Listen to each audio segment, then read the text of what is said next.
Last night, I was on the phone for 2 straight hours with Xi Jinping, and you all know as well as I do, these folks, and it was a good conversation. I know him well. We spent a lot of time together over the years I was vice president, and you know, we don't get moving, they're gonna eat our lunch. They have major new initiatives on rail, and they already have rail that goes 225 miles an hour with ease. They're working very hard to do what I think we're going to have to do. And I think the automobile industry is already there, and so is labor. They're working very hard to try to move in a position where they end up being the source of a new way in which to power automobiles. China is going to eat our lunch? Come on, man.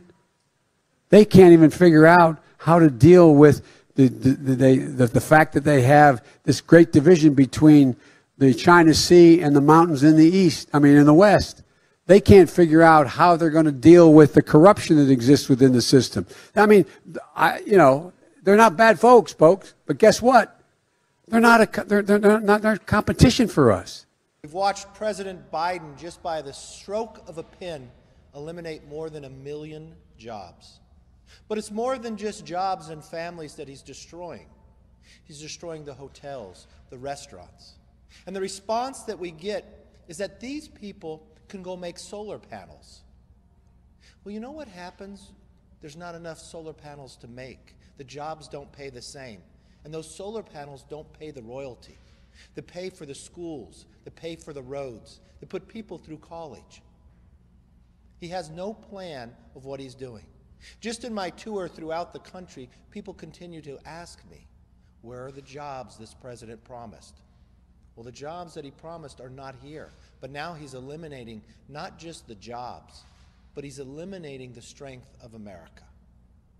By a simple stroke of a pen, not only has he eliminated 1 million jobs, he's made our adversaries stronger. From an environmental point of view, he's made us weaker. This energy will still get transported, but how will it get transported? Through rails and cars. It's safer in a pipeline. And what happens is if Americans can't produce the energy for their own nation, they will still buy it somewhere else. We've seen this played out before. Where will it come from? Our adversaries like Russia and others. But what's the worst part about that as well? Our natural gas is 42% cleaner than Russian natural gas. It makes no sense, from science to the jobs and others. There's 3 things that we should be doing right now. As I walk along through Texas and see these jobs cut out, I also see something new happening along the border because of President Biden. More and more illegals coming over. It's a concern for the health concern of where they're coming, but more importantly, it's simply because of the message that he's delivering.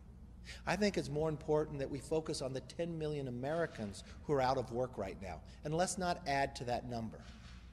These are good-paying jobs, high-paying jobs. And now I'm watching that they're losing. I'm watching New Mexico get 50% of their revenue from the royalties of what are coming in. That means schools will be cut. But it can all be different. When I talk about not the time to jeopardize American jobs or the critical tax royalties, that's not just my language. Even a few Democrats have joined with us. So I'm not quite sure who President Biden is listening to, because he's not listening to the worker. He's not listening to the union worker who is building a pipeline. But more importantly, he's shutting down revenue that can go to schools, go to governments, go to roads, to help make America stronger and energy independent. That's what we were growing in the last 4 years. But what you're going to find today, and I ask everybody, go and look at what the price of oil is today and what you pay for in gasoline. I promise you, a year from now, the action of what this president has done has only increased it.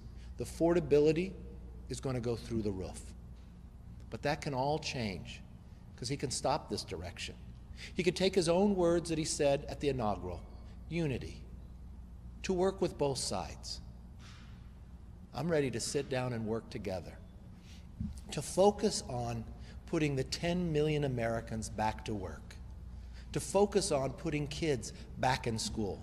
And that doesn't mean one day, that means all week.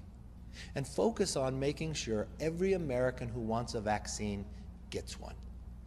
That's what a unity message looks like.